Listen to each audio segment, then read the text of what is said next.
Bonjour et bienvenue à l'école de la réalité créatrice, c'est parti pour l'acte 28. La quête de la vérité. Ah, sacrée question. Beaucoup me posent la question, mais Genesis, comment on sait que ce que je crois c'est vrai? Comment je sais que quand j'écoute Genesis, ce que Genesis dit c'est vrai? Comment je sais que ce que je lis c'est la vérité? Alors, au commencement la source, au commencement la constance, au commencement le moment présent, au commencement la conscience, au commencement Dieu, au commencement le Créateur, appelez ça comme vous voulez. Donc il n'y a que ça qui existe les amis. Tout le reste ce n'est qu'une...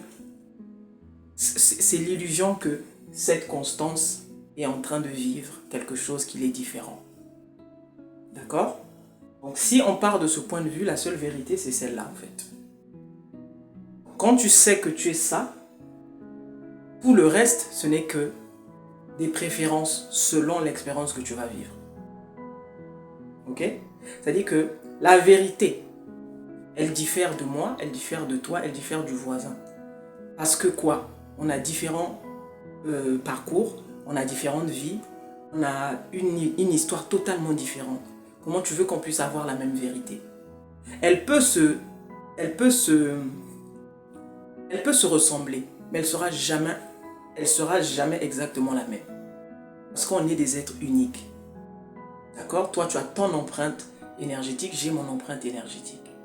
Donc, quand tu es en train de chercher la vérité, je cherche une vérité, tu es toujours dans cette quête comme le mental qui a besoin de comprendre, qui a besoin de savoir. C'est l'illusion, en fait, qu'il y a quelque chose là dehors vers laquelle tu es en train de courir. Il y a cet objectif final, il y a cette course à la fin. Cette course à la fin, c'est le retour au Créateur, en fait. Cette course à la fin, ce que tu vas appeler la fin là, c'est simplement lui. C'est toujours lui qui existe et c'est toujours lui qui existera jamais. Vous comprenez? Donc cette vérité que tu cherches à l'extérieur, c'est l'illusion que tu vis, que tu es en train de chercher une vérité. En réalité, tu es constamment en train de changer de point de vue, de vérité. Tu es constamment en train de réajuster ton positionnement. Sur beaucoup de... Quelles sont les vérités que tu avais il y a 5 ans, il y a 10 ans, qui ne sont plus les mêmes aujourd'hui? D'accord? Ce que moi je fais là, je ne le faisais pas il y a 10 ans. Il y a 10 ans, tu m'aurais parlé de moi comme ça, j'aurais dit non, c'est pas possible. Mais vous voyez, entre les 10 ans, il y a eu des choses, il y a eu des expériences. Et donc je me suis réajusté, mon point de vue a changé sur plein de choses. Et je suis celle que je suis aujourd'hui. Demain, ça peut changer. Demain, je peux renier même tout ce que je suis en train de vous donner. Ça sera aussi une autre forme de vérité que je serai en train d'expérimenter. Vous comprenez? Il n'y en a pas une en soi à part la source. Le reste là, ce sont des préférences. C'est-à-dire que il y a autant d'expériences qu'il y a d'âmes, qu'il y a d'hommes sur terre. Et tu vas vivre les expériences en fonction de ce que toi tu as accepté comme étant vrai. C'est ce qu'on appelle le multi-potentiel de Dieu. Le multi-possible de Dieu. L'abondance de Dieu. C'est-à-dire que tout existe, toutes les formes existent, toutes les vérités existent, toutes les idées existent. Tout ce que tu veux imaginer, ce que tu peux ne pas imaginer existe, mon ami. Mais la seule et unique vérité, c'est la vérité qu'il n'y a que Dieu au final. Maintenant, si toi tu cherches une vérité en soi, que quelqu'un vienne te dire que, bon, moi Genesis va te dire, viens chez moi, la vérité c'est chez moi, c'est un trompeur. C'est pas vrai. On donne toujours en fonction de qui on est à l'intérieur. Donc en fonction de qui on croit être. Et moi, ce que je crois être, ça peut être, c'est différent de ce que peut-être toi tu crois, c'est différent de ce que les autres pensent. C'est pour ça qu'il y a toutes ces espèces de concurrence, c'est pour ça qu'il y a tous ces conflits entre parce que tu ne penses pas comme moi, tu ne peux pas être mon ami. Parce qu'on ne va pas dans la même direction, on ne peut pas être ensemble. Et ça, c'est l'illusion du mental. Donc la fameuse séparation. Mais en Dieu, tout existe. Il n'a pas de préférence. Les émotions, il n'en a pas. Parce que ce n'est pas un être physique, parce que ce n'est pas une machine à réfléchir. On va lui donner tout ce qu'on veut comme attribut, ça c'est toujours selon ce que nous on croit. D'accord? Il est toutes choses, donc il est toutes les vérités à la fois. En gros, il est tous les niveaux de conscience. Donc la quête que tu veux là, tu veux avoir la réponse. La réponse se trouve toujours dans toi, dans ton cœur. Quand tu vas à l'église, ou quand tu vas aller à la mosquée, celui qui est en train de prêcher là, il va te donner son message. Pourquoi à la sortie de cette église, chacun va y aller de son entendement, chacun va y aller de sa signification, chacun va y aller de ce qu'il a compris. Parce que tu es unique en fait. Le même message, 10 personnes vont le comprendre différemment. Pourtant c'est un seul message. Mais c'est ça Dieu. Il est partout. Il est en tout, il est toute chose. Le problème, c'est que tu as du mal à accepter une autre vérité parce que tu es conditionné dans celle-là où on t'a dit que s'il n'y a que celle-là. Et donc tu te dis que est-ce que je fais bien de sortir dans celle-là? Et si je me perds? Et si je me trompe? La question qu'on s'est tous poser à un moment donné. Et si je ne suis pas sur la bonne voie? Quelle bonne voie tu cherches quand tu sais qu'il n'y a que lui? Il faut être cohérent en fait. Si tu sais, si tu crois que il ne peut y avoir que Dieu qui existe. Tout le reste là, c'est les histoires des êtres humains et leur conscience. Mais il n'y a que Dieu qui existe. Comment tu peux être en train de t'achoper sur le fait de savoir, mais si je vais sur ce chemin, est-ce que ce chemin-là va m'emmener vers Dieu? Toi-même, tu es en train de créer la séparation ici. Tu es en train de dire qu'il peut exister un autre chemin que Dieu. Ce qui va déconstruire l'idée même que Dieu est tout. Il faut être cohérent dans ce que tu crois. Maintenant, je sais que par rapport au conditionnement qu'on peut avoir ou qu'on a eu, ça va être parfois difficile d'accepter. Parce que quand on a baigné pendant longtemps, pendant toute sa vie dans un chemin donné, c'est difficile parfois d'accepter. Hein? C'est une guerre avec ses pensées. C'est clair, je le comprends, je le conçois. On est tous passés par là. Mais à un moment donné, une fois de plus, tu es responsable de tes décisions. Tu seras toujours responsable. Quel que soit ce qui semble être là, tu seras toujours celui qui décide. Quand le pasteur va te dire quelque chose, tu es libre de dire j'accepte, tu es libre de dire je rejette. Ce n'est pas le pasteur qui t'impose ce que tu dois croire. Lui, il va venir te dire voilà, faut croire comme ceci. Mais là, quand tu dis que je le crois, le pasteur n'a rien fait. Le pasteur, lui, ce qu'il a fait, c'est juste délivrer sa vision de cette parole qu'il te donne. Maintenant, toi, qu'est-ce que tu as fait? Tu as décidé d'aborder les choses comme lui. Tu as décidé d'aller dans son sens. Tu es responsable. Le pasteur n'a rien à voir. Donc, c'est toi qui donnes de la force à son discours ici. Mais lui, il est neutre en soi. C'est-à-dire que c'est toi qui as dit, ça, c'est la vérité. Pourquoi c'est la vérité? Parce qu'elle est semblable à tes fondamentaux. Parce qu'elle est semblable à ce que tu es profondément. Parce qu'elle est semblable à ce que tu vibres, à ce que tu crois profondément. Même si ça a été un conditionnement, mais tu es devenu ce conditionnement. Donc, à chaque fois que tu vas entendre le même discours, tu vas adhérer tout de suite. Dès que tu entends un discours différent, là, tu es sceptique. Tu dis, non, ici, j'ai l'impression que ce n'est pas clair. Qu'est-ce qui dit ici que ce n'est pas clair? Ce sont tes lois. Tu as érigé des lois en toi où tu te dis que, non, c'est pas clair. Le jour où tu déconstruis ces lois-là, tu dis, bon, cette loi n'existe pas, tu vas voir qu'il y a des enseignements que hier, tu ne pouvais pas écouter, que maintenant, tu peux entendre. Pourquoi? Tu as changé les lois. C'est comme dans un gouvernement, les amis. Donc, la vérité, en fait, la fameuse quête, c'est cette illusion qu'on va vers quelque chose. On va vers une fin. Comme je vous ai dit, la fin, elle est déjà connue. Parce qu'il est ce début, il est cette fin. Il joue tous les rôles en même temps. La fin, elle est déjà connue. C'est toujours l'existence, c'est toujours la vie, c'est toujours ce chant, c'est toujours ce Dieu, c'est toujours cette conscience pure, en fait. La fin, elle est déjà connue. La fin, c'est toujours lui, le début, c'est lui. Donc, en réalité, dans cette vie, ou ce que tu es en train de vivre maintenant, il n'y a pas réellement de quête. Tu vis l'illusion que tu vas vers une quête. Donc, accepte juste ce qui te paraît cohérent. C'est ça qui va devenir ta vérité. C'est tout. Parce que sinon, tu vas te balader, tu te rendras compte que tu vas revenir à cette vérité qu'il n'y a que lui. La vérité simple, que tu vas toujours t'accrocher à quelque chose qui te ressemble. C'est tout. Donc accepte juste ce qui te paraît cohérent, ce qui te paraît être plausible, ce qui te paraît être vrai finalement. C'est ça qui va être ta vérité. Et ça ne veut pas dire que cette vérité-là, elle est figée. Elle change constamment en fonction de toi-même, ton évolution. Tu es en train d'évoluer, tu vois les choses différemment, tu changes, tu te réajustes et tu es constamment en train de faire ça. Et c'est ce que nous faisons tout le temps. La preuve, il y a 5 ans, on n'était pas les personnes qu'on était là. Il y a 10 ans, encore moins. On nous aurait dit qu'on serait là où on est aujourd'hui, tu n'aurais pas pu croire. Mais aujourd'hui, tu y es. Donc tu vois bien que la vérité n'est pas figée en soi. D'accord? Donc ne perds pas ton temps à aller chercher la vérité dans la bouche des gens. Ne perds pas ton temps à aller lire des livres en pensant que tu auras la vérité dans les livres.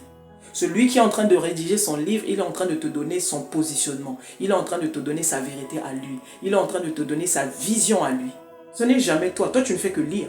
Maintenant, tu es libre d'adhérer ou non à ce que tu lis. Tu es libre. Tu es libre d'adhérer ou non à ce que tu lis. Mais ça, c'est sa vérité qu'il est en train de te présenter. Moi, je viens vous présenter ma vérité. Tu vibres avec moi, c'est-à-dire, tu trouves que c'est bon, c'est cohérent, on avance ensemble. Tu trouves que c'est pas bon, tu passes à autre chose. Il n'y a pas de mal, c'est pas grave. Et chercher à être conforme à tout le monde, tu n'y arriveras pas. Tu vas te faire beaucoup plus de mal. D'accord? Tu vas te faire beaucoup plus de mal et tu seras toujours dans cette quête. Pourquoi? Parce que tu es dans cette vibration de chercher. Et l'univers va t'envoyer des expériences où tu vas toujours être en train de chercher. Mais quand tu sais, quand tu as compris qu'il n'y a que Dieu, il n'y a que l'être finalement qui existe, toutes ces choses-là sont secondaires.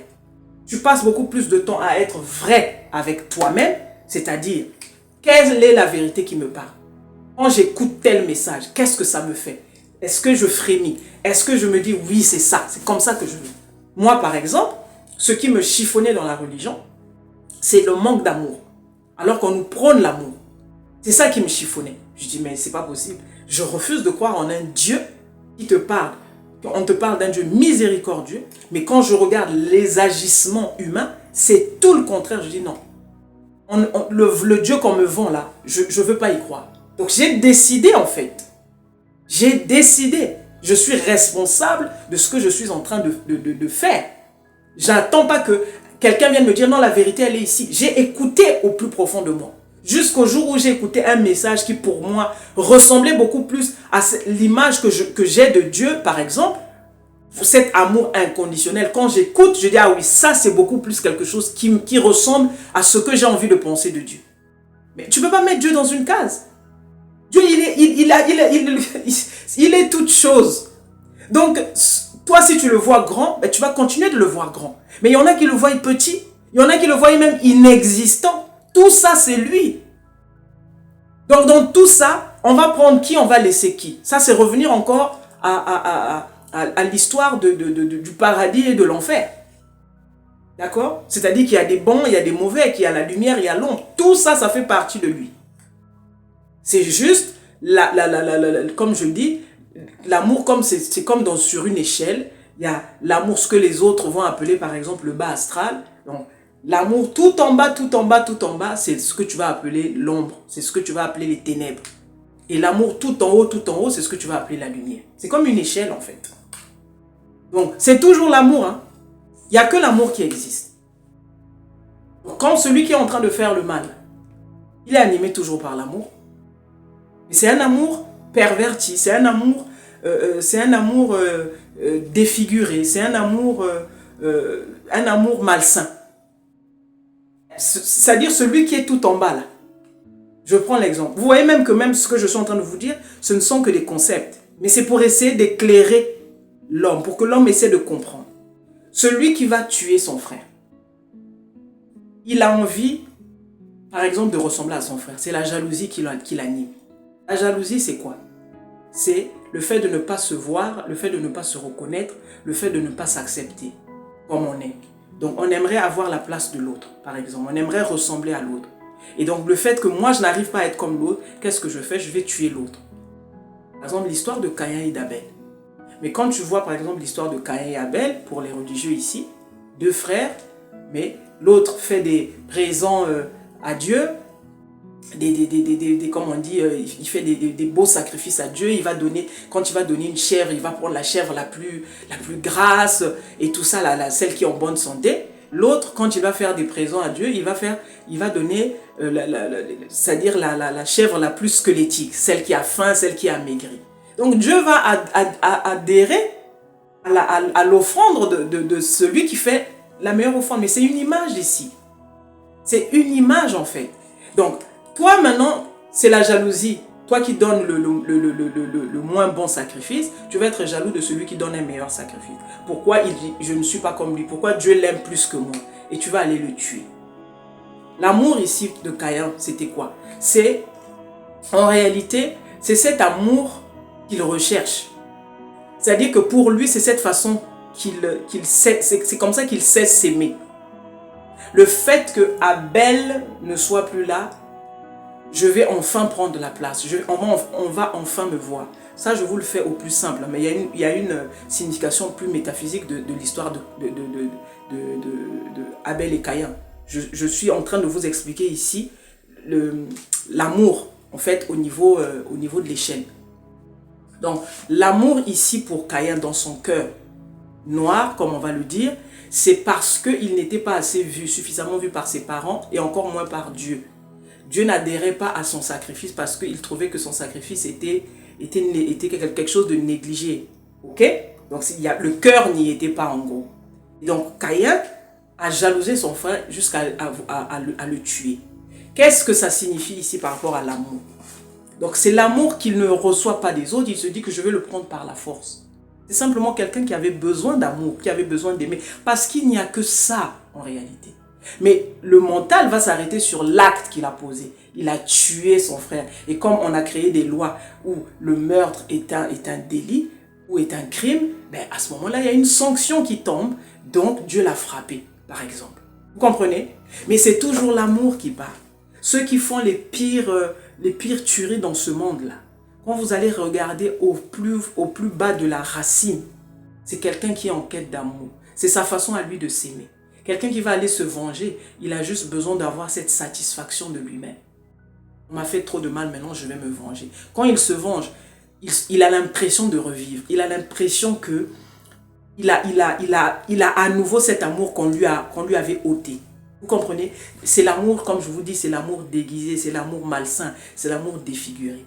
Mais c'est l'amour, toujours, parce qu'il n'y a que ça qui existe. Donc c'est des gens qui sont dans cette illusion qu'ils ne sont pas. Ils sont dans le je ne suis pas. Et qui vont vivre cela jusqu'à s'élever s'ils y arrivent. Vous comprenez? Il n'y a que l'amour qui existe. Donc la vérité que tu cherches, c'est celle-là, comme je te dis. Il n'y a pas une autre quête en dehors. Sinon, il n'y a que tes concepts.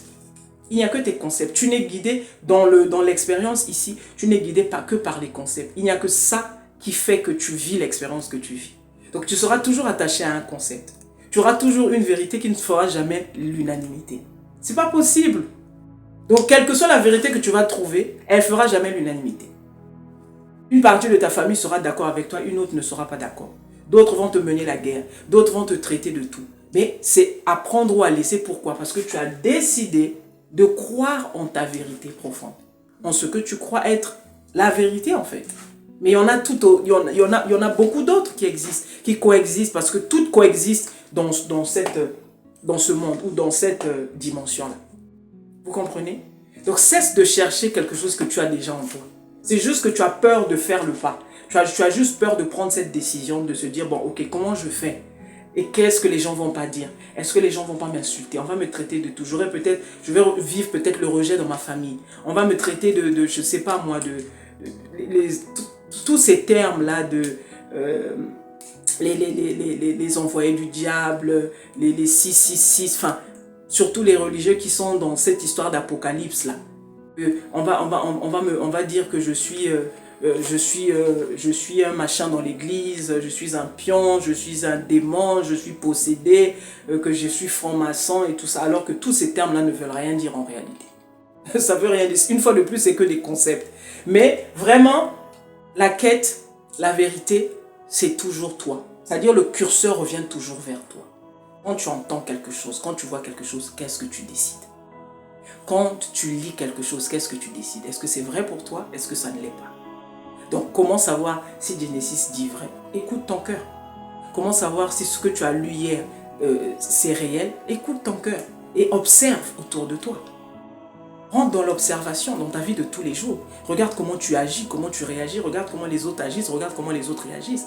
Et tu vas avoir des réponses en fonction, toujours, je répète, de ta vérité profonde. Parce qu'elle ne sera jamais similaire à celle du voisin. Donc observe-toi, regarde-toi. Regarde comment tu agis, regarde comment tu penses, regarde ce que tu fais. Si tu veux croire que ce sont des démons qui t'ont enchaîné, très bien, ça devient ta vérité. Et tu vas vivre selon elle. Et sache qu'il y en a autant qu'il y a d'êtres humains sur terre. Il y en a autant qu'il y a d'êtres dans l'existence, des vérités. Tu n'en trouveras pas une qui va faire l'unanimité, c'est pas vrai. Tu n'en trouveras pas une. Il y aura toujours des gens qui vont venir sortir pour dire ça c'est pas vrai, ça c'est pas juste, ça c'est pas ceci. Et c'est ok, parce que tout a le droit de coexister. Donc, aie juste cette franchise, cette honnêteté vis-à-vis de toi-même, de te poser les bonnes questions intérieurement. Est-ce que ce que j'entends, est-ce que ce que je vois, est-ce que ce que je lis me ressemble? C'est finalement ça la vérité. Est-ce que ce que j'entends, est-ce que ce que je vois, est-ce que je lis est cohérent avec moi? Est-ce que ça résonne comme on dit? Est-ce que ça me parle? Si ça ne te parle pas, ça veut dire que tu n'as pas ce niveau de conscience, tu ne vas pas le comprendre, laisse tomber. Quand ça te parle, tu adhères. Naturellement en fait, tu ne fais même pas de forcing. Dès que ça te parlera, tu le feras naturellement. Tu ne feras même pas de forcing. Dès que tu commences à te poser des questions sur là où je suis, est-ce que c'est bon? Là où je suis, est-ce que c'est vrai? Tu es en train déjà d'ouvrir la porte à autre chose. Ça veut dire que tu as changé de niveau de conscience. C'est juste que tu ne veux pas le voir en fait. Dès le moment où tu commences à te poser des questions, est-ce que là où je suis c'est juste? Est-ce que là où je suis on dit la vérité? Est-ce que là où je suis c'est vrai? Ça veut dire que ton âme est en train d'aspirer à quelque chose de nouveau. Ton âme est dans autre chose. Ton âme aspire à quelque chose d'autre, à une vérité autre. C'est juste qu'il faut que tu t'ouvres à celle-là. Maintenant, le problème, c'est que le mental va venir te bombarder avec la peur.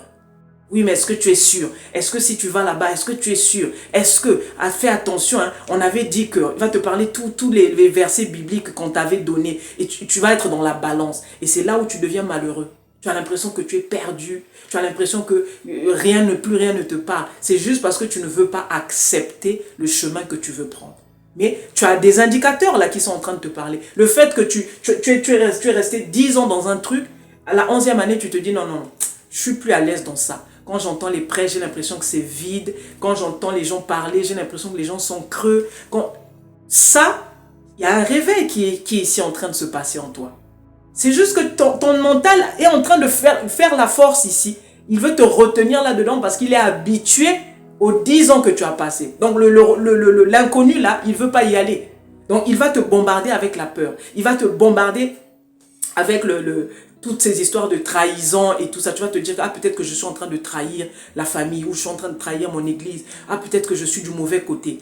Tu vois, tu vas commencer à te sentir coupable. Ça, c'est le mental. Et tu es là, tu es dans la balance. Qu'est-ce que je dois écouter? Qu'est-ce que je dois croire? Tu deviens fake. Tu vas commencer à faire les choses en cachette. Déjà, tu n'es plus toi. Parce que ça, c'est pas toi. Pourquoi tu te caches? Pourquoi tu te caches? Ça, c'est pas toi en fait. Dieu, il est libre. Il n'a pas besoin de se cacher. Donc là, il y a une vérité qui est là. C'est que tu dois choisir. Tu dois choisir. Soit tu restes malheureux dans ce que tu ne trouves plus cohérent avec toi. Soit tu décides de choisir ta liberté et tu décides d'écouter ton cœur. C'est pas toujours facile, je le sais. C'est un exercice,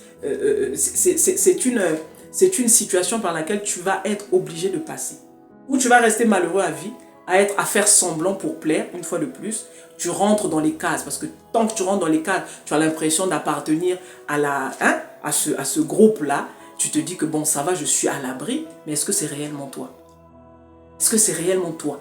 Ou bien tu le fais parce que c'est le groupe, ou bien tu le fais parce que c'est la famille, ou bien tu le fais parce que c'est l'église.